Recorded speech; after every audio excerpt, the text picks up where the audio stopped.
toutes, je suis Gaspard Dobrélien, je suis aussi auteur en signature à la 7e édition du Salon du livre afro-canadien. Et puis, on continue avec notre série de tables rondes. Et là, je reçois un géant de la poésie créole, un créole, un haïtien, mais qui est né à Cuba, qui vit à Montréal depuis 1975 et qui ne jure que par le créole au point qu'il a changé son nom. Non, je n'ai pas changé mon nom. Je venais la version. Emmanuel, Eugène et Emmanuel, Paulin Emmanuel sont mon nom. En créole. En créole. C'est naturel. Eugène, j'ai refusé le mot Eugène, E-U, parce que je ne peux pas retrouver ma racine, l'arbre généalogique avec Eugène. L'arbre généalogique Eugène me ramène en Europe, en France. Alors, je suis originaire d'Afrique, descendant africain, afro-descendant. Alors, Eugène, ça ne me ramène pas et vous revendiquez votre racine africaine créole au point que vous n'écrivez qu'en créole? J'écris simplement créole, exclusivement, et c'est une décision que j'ai prise dès mon jeune âge. J'avais à peine 14-15 ans. Et ça a été motivé par les frustrations ou bien que la discrimination linguistique et sociale d'Haïti. Donc j'ai décidé de changer, j'ai décidé d'écrire dès là, depuis même avant ça. Mais je me rappelle, ça part de l'âge de 16 ans. Et la poésie, vous connaissez? La poésie, c'est mon âge. Ok, parfait. Alors, on va faire dans la didactique aujourd'hui, cet après-midi. Hier, j'ai eu à converser avec une volontaire, une bénévole du salon. Il avait vu un recueil de poèmes que j'avais publié en 2008. Il a vu mon livre de cuisine. Il a dit, ok, ça m'intéresse plus. Parce que la poésie, il faut lire et relire plusieurs fois pour comprendre. On va faire de la didactique. La poésie n'est pas une communication, c'est une expression ou pas? C'est les deux. Les deux. C'est un langage qui nous permet de communiquer, parce qu'on a quelque chose à dire, soit le sentiment qu'on ressent. On veut le partager avec quelqu'un, une expérience quelconque, donc on l'exprime pour le dire à d'autres, mais c'est aussi une autre façon d'exprimer nos rêves, de s'évader, de partir ailleurs, aussi de forcer la langue à dire autre chose. Parce que ce n'est pas seulement dire les sentiments, mais comment dire d'une autre manière que personne n'a jamais dit. Comment exprimer, comment forcer la langue à se dépasser. Et comment me dépasser aussi à travers cette langue. Moi, je le prendrais dans le sens de l'expression, parce qu'on, pas communication, parce qu'on ne dit pas toujours clairement ce qu'on ressent, on ne dit pas ouvertement, de façon intelligible, ce sentiment qui nous traverse, ce feeling, et on marie les mots, on les superpose, on les combine pour donner cette chose qu'on appelle poésie. Expression ou s'exprimer. On s'exprime pour communiquer. Quelque chose, on s'exprime pour dire quelque chose. Et pour dire, on s'adresse à quelqu'un. C'est pourquoi on écrit un livre. Alors, sinon, l'idée de communication, oui, c'est une expression d'abord, mais une expression pour communiquer, pour partager. Alors, j'ai un souci avec l'idée de communication. Pourquoi? Donc c'est un partage, si vous voulez pas communiquer. Oui, c'est un partage. Parce que, alors, si je sais que vous parlez français, ok, je veux vous communiquer une information, je veux vous dire quelque chose. Je m'assure être sur la même longueur. Donc, je m'exprime en français et j'exprime de façon intelligible ce que j'ai à vous dire. Alors que la poésie, tout d'abord, c'est dire des choses, mais pas toujours de façon intelligible, non? Vous connaissez le langage des vieux. Les vieux, dans les pays traditionnels, ils ont un langage codé aussi. Ils communiquent. Ils communiquent des informations, ils communiquent l'histoire, ils communiquent des vérités, ils communiquent l'ancestralité, ils transmettent des choses. C'est d'abord une façon de s'exprimer, c'est une expression, mais l'expression n'est pas neutre. L'expression n'est pas n'appartient pas simplement à l'auteur qui s'exprime. Il veut le partager avec quelqu'un. C'est pourquoi si vous ne voulez pas communiquer, il veut le partager avec autrui. Les vieux, dans les pays traditionnels, les sociétés traditionnelles, ils engagent, notre langage créole, on parle parole grand monde. Parole grand monde, c'est pas une parole limpide et claire comme un journaliste qui parle, non. C'est une façon de dire, et il y a des codes dans cette communication. Et ces codes-là, ceux qui l'écoutent le comprennent.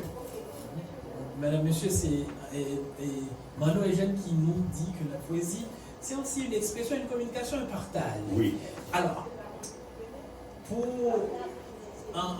dans mon état d'haïtien, pour avoir vécu en Haïti, pour avoir eu des cours sur la sociolinguistique, pour avoir compris aussi la diglossie qu'il y a en Haïti, la présence des deux langues, où le français est considéré comme supérieur au créole. Vous avez décidé d'écrire en créole et vous avez maintenu cette décision jusqu'à présent. Est-ce qu'il ne vous est jamais arrivé de ressentir une sorte d'ostracisme, d'exclusion par rapport à vos propos exprimés toujours et en créole? Je viens de vous dire tout encore que j'ai subi cette discrimination. Alors, donc cette vie, c'est mon revers. Pourquoi me sentir maintenant obligé de parler français avec ma propre population? Je m'adresse d'abord à la population haïtienne. Je ne m'adresse pas aux francophones. Je ne m'adresse pas aux étrangers. J'ai des choses à partager en commun avec mon peuple. Ceux qui partagent ma langue, c'est d'abord eux que je vois. Les autres viennent après. Si ce que je dis a d'importance, on va me traduire. Les autres vont le savoir. Mais ma priorité n'est pas s'adresser aux autres. Parce que cette exclusion, la langue, vous avez parlé de diglossie ou bien de bilinguisme et de diglossie. Moi, j'appelle ça plutôt maclotage linguistique. Parce que... Alors, il faudrait peut-être expliquer pour ceux qui ne connaissent pas le créole, oui. ce que serait le maclotage. Le maclotage. Le maclotage, c'est un mari qui est marié avec sa femme, mais qui a une femme à l'extérieur.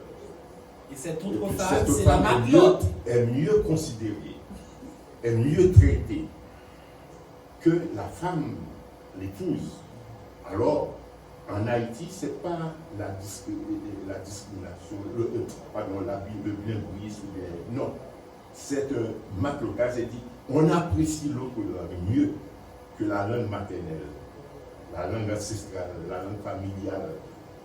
On discrimine même nos familles, notre mère, notre père, nos enfants, au profit de parler aux autres.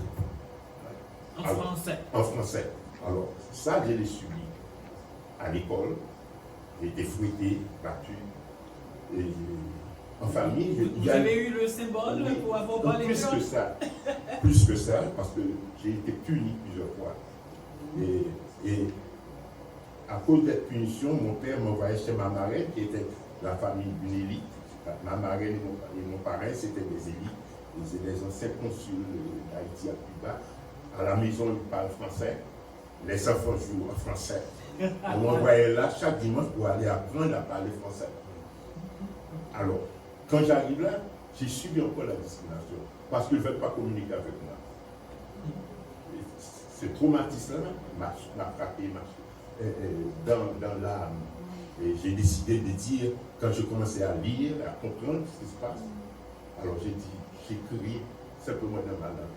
Non seulement je vais écrire dans ma langue, je vais donner ma langue une statut littéraire.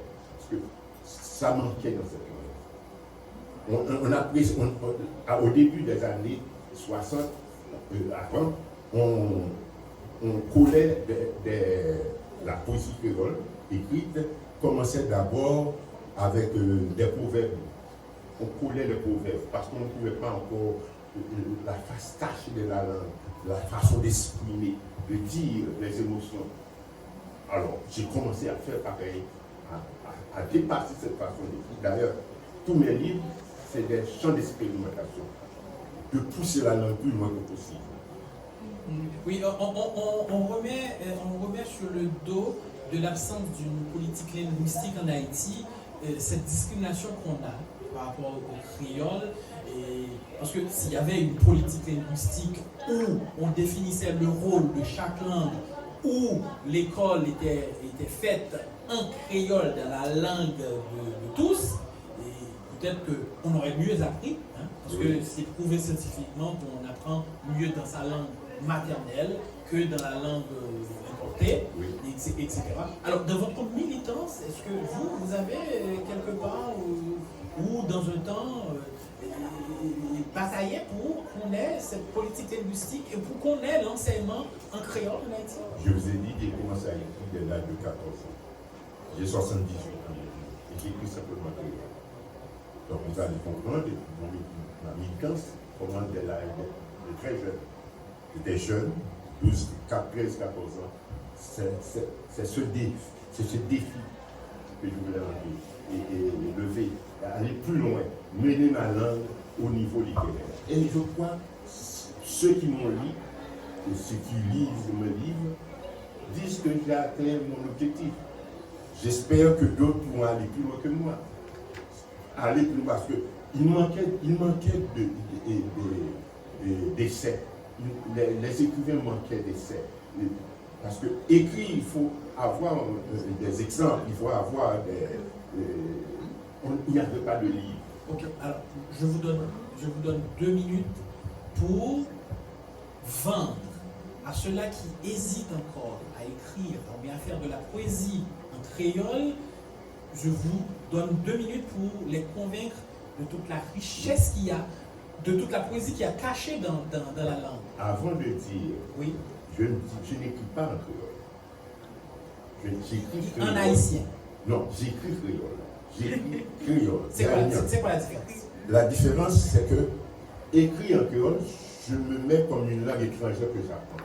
Okay. Un français n'écrit pas en français. Un français écrit français. Un anglais écrit anglais. Ah, vous écoutez. Donc, je comprends la nuance. Ça, c'est la première nuance. La deuxième nuance, je n'interprète pas ma langue. J'écris ma culture. Vous produisez dans votre langue. Je produis non seulement dans ma langue, mais je traduis la culture, le langage. Parce que dernièrement, en Haïti, et dans la revue Conjoncture, il vient de sortir quelque chose sur l'identité, je crois, ou bien sur la pensée haïtienne. Mais ils ont pris simplement les auteurs francophones. Ils n'ont pas allé chercher dans les chansons folkloriques, les chansons traditionnelles, ils n'ont pas allé chercher dans les proverbes, ils n'ont pas allé chercher dans les écrivains théophones, parce que cette pensée haïtienne n'est pas seulement ceux qui écoutent en français. Il y a une façon de voir haïtienne, il y a les valeurs haïtiennes qui traduisent dans les langues sont l'expression d'une culture, ou bien c'est l'outil que la langue se donne pour s'exprimer. Oui, quand on rejette sa langue, on rejette aussi sa culture. Voilà. C'est une façon que la langue se donne pour s'exprimer, pour dire ce qu'elle est. Ok. Vous écrivez créole, ceux-là qui hésiteraient à écrire créole, vous leur direz quoi? C'est quoi la richesse qu'il y a dans cette langue? Il y a les subtilités qu'il y a.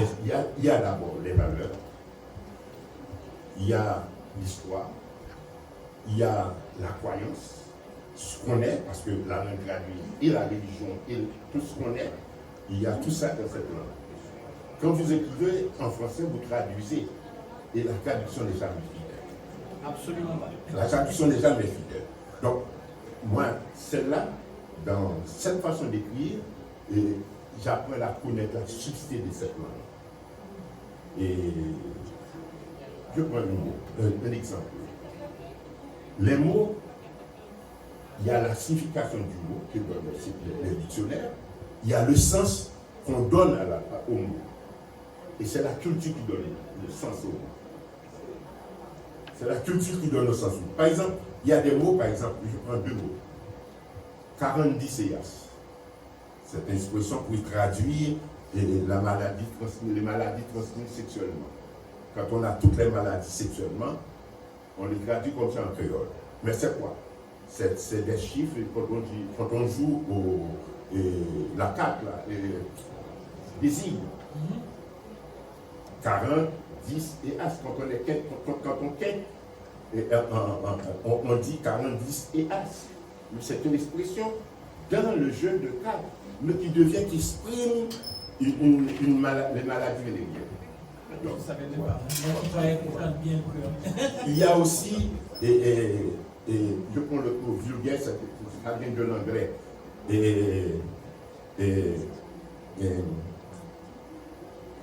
51. C'est un chiffre en anglais. Mais en haïtien, c'est pas un chiffre. Ah oui, on sait ce que c'est. Le 51 non. Donc, le mot a un autre sens dans le mental, dans le psychique, dans la pensée haïtienne. Alors, on ne va pas faire souffrir ceux-là qui ne comprennent pas le créole.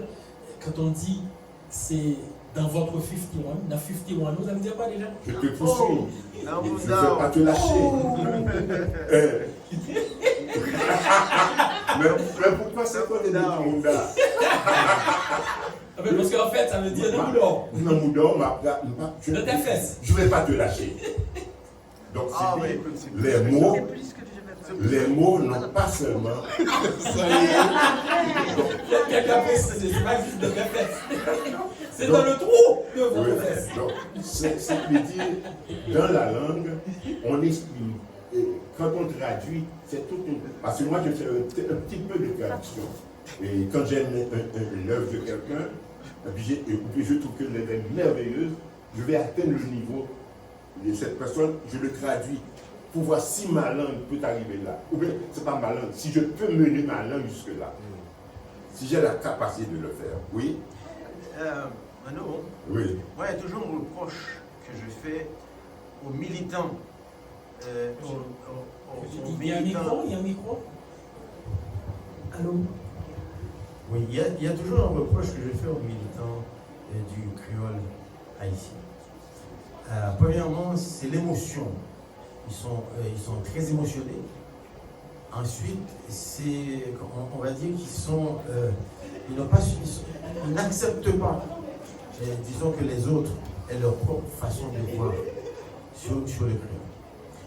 Et l'autre chose qui est plus importante, c'est que, regarde comment toi tu parles bien ton français, mais ils exigent de parler, ils veulent parler que le créole pour un auditoire qu'ils veulent, disons, convaincre d'aller, un auditoire francophone qui veut convaincre de venir vers le créole, mais tout ce qu'ils produisent, ils le produisent strictement en créole.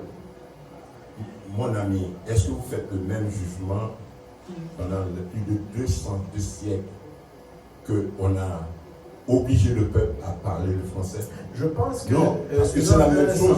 Parce que c'était de l'obligation. Ça s'est venu après comment ça s'appelle ça? La réforme, non, pas bien avant la réforme. Et quand le concordat, ce que le peuple appelle concordat, c'est là que vient ce mot concordat.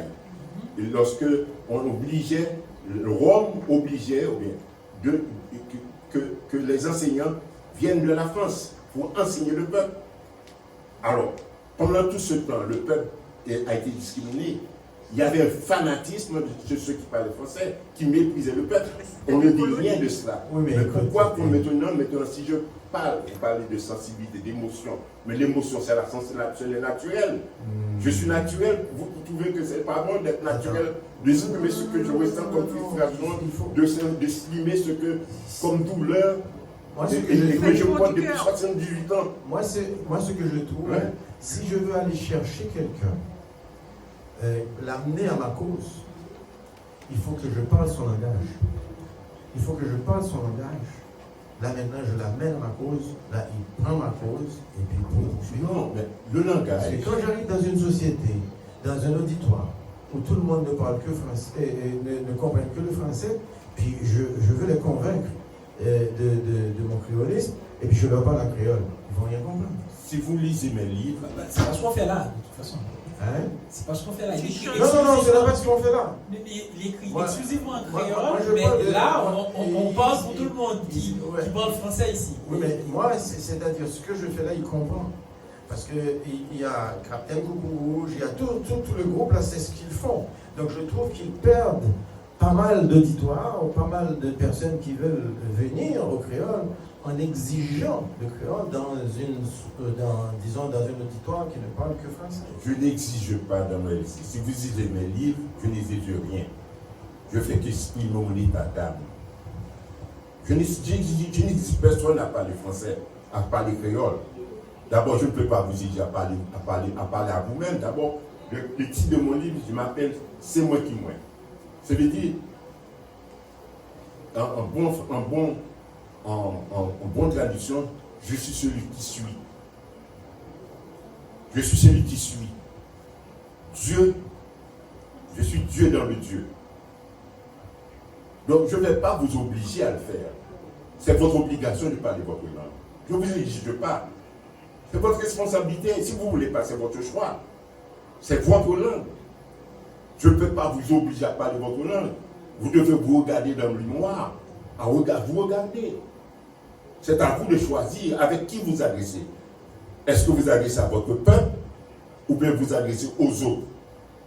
Si vous vous adressez aux autres, vous voulez la connaissance internationale, qu'on vous voit, qu'on vous connaisse, c'est votre choix. Mais moi, je n'ai pas besoin de la connaissance internationale.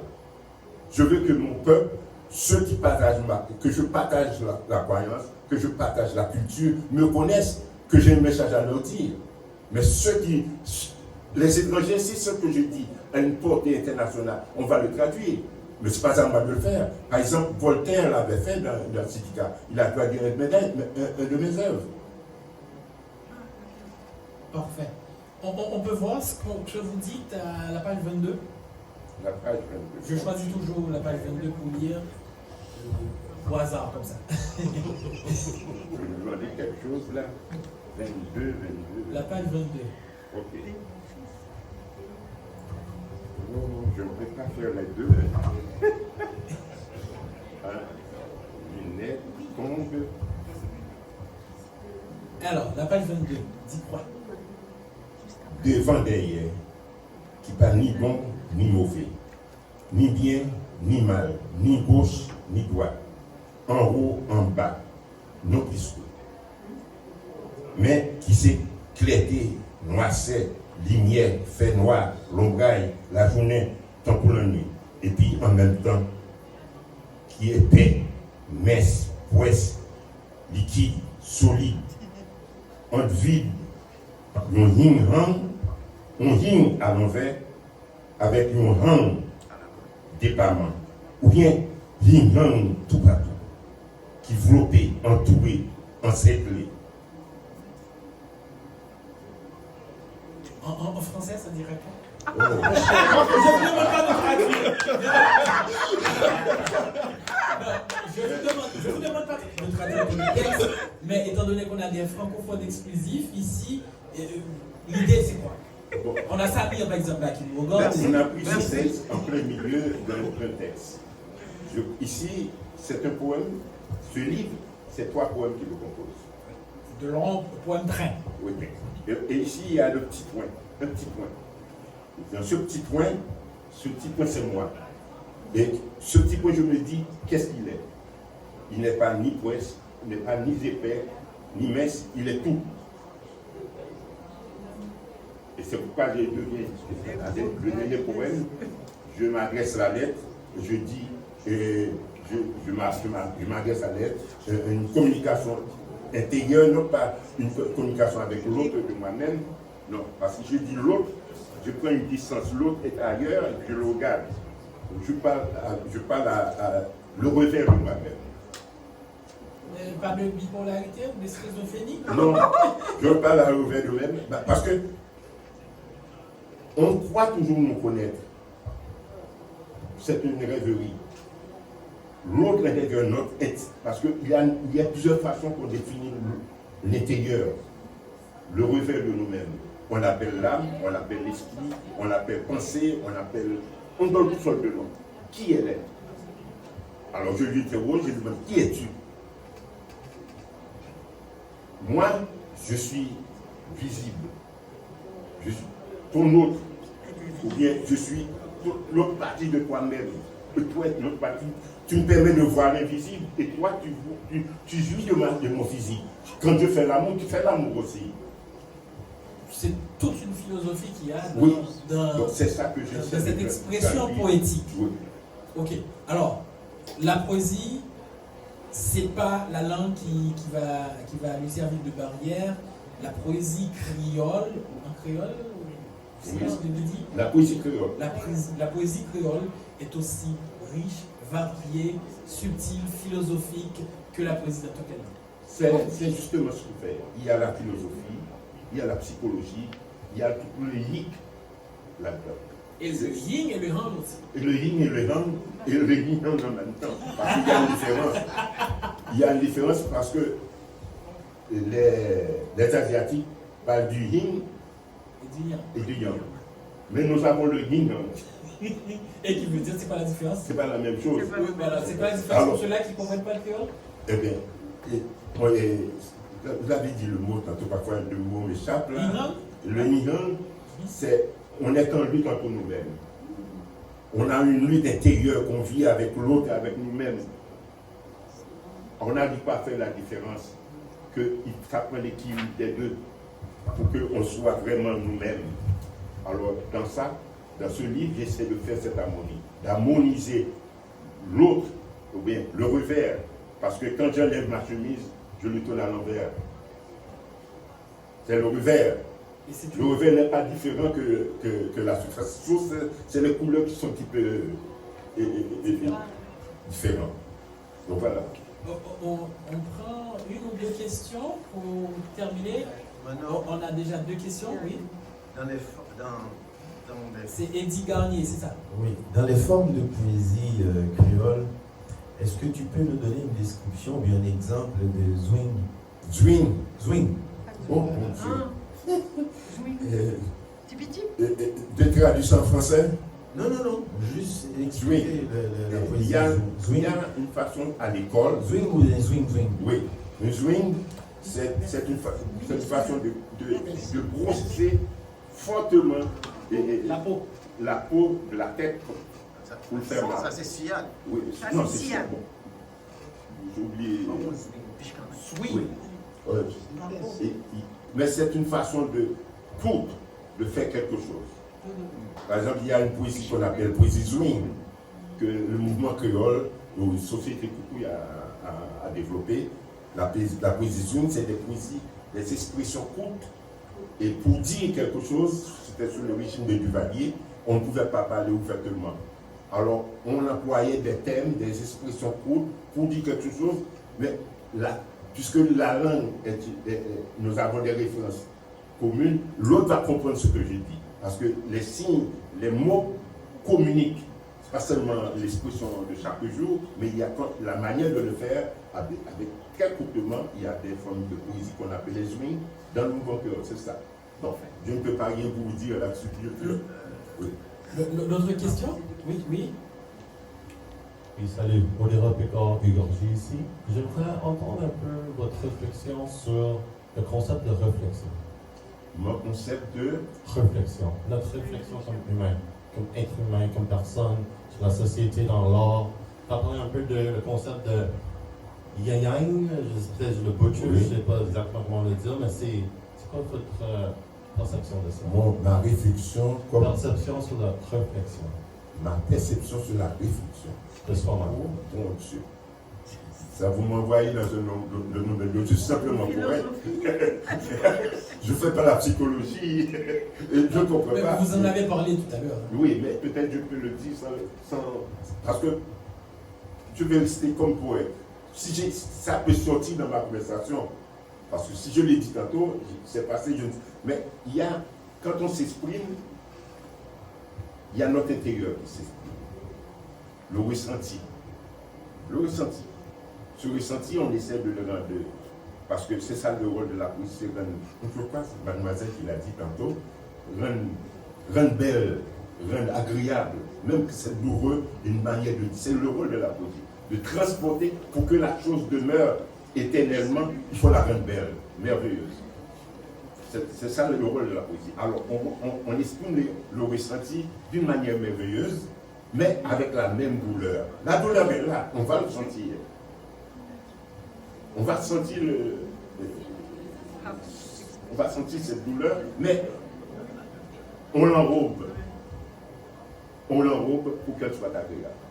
Et c'est une très bonne façon d'enrober le monde avec la poésie, avec la manière de dire, avec la manière de superposer les mots. Et on me fait signe qu'il y a une dernière question. Ok, alors j'espère que j'aurai trouvé une aussi belle conclusion. Oui, c'est... Il faut allumer. Oui, c'est une forme de remerciement que je fais à Marie-Jeanne parce que je C'est suis... Samuel Laguerre qui parle. Exactement, Samuel Laguerre. Parce que je suis de la génération qui est entre les deux, qui a grandi moi, mes parents ont toujours parlé en créole. Toute ma psyché, tout le fonctionnement de ma psyché est créole. Et pourtant, je parle français depuis que je suis petit. Au fait que des fois, c'est plus facile pour moi que certains mots sortent en français. Par contre, la psyché reste en créole. Et ça m'aide, le discours m'a aidé à réveiller ça. Parce que des fois, en vivant ici, on perd certains. Je n'ai pas senti un désir de me convaincre, mais par sa démarche, ça m'a juste réveillé. Cette partie-là est extrêmement importante. C'est ça que je voulais mettre de l'avant. Surtout que le principe de nos langues est un peu différent. Le français, la langue du mot exact pour chaque chose, est différente du créole par les créoles. Les créoles n'ont pas de mots flous. Les mots sont imagés, ils sont remplis, ils sont pleins. Et tous les mots comptent. On ne peut pas faire de dilatoire en créole. J'ai tort, non? Dans toute la langue, on fait des dilatoires.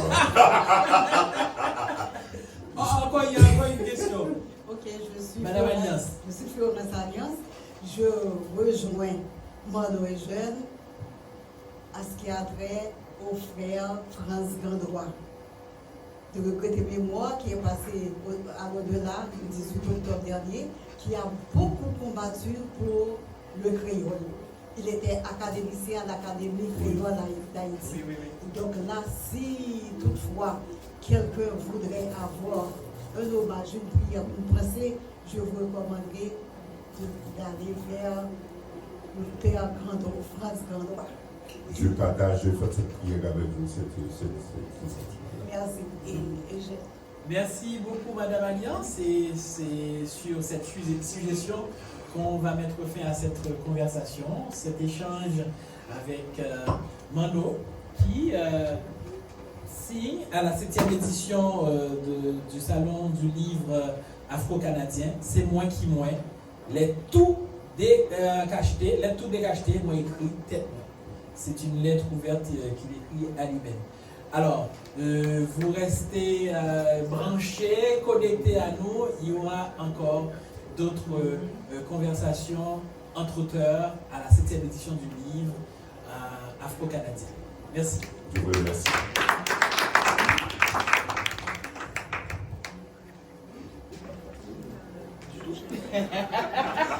C'était pas donné.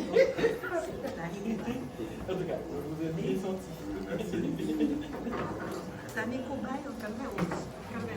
Il a été au crayon. Et j'avais deux neveux. Ils ont lu des mailles, j'ai eu des enfants, et ils ne parlaient jamais français chez eux. Et que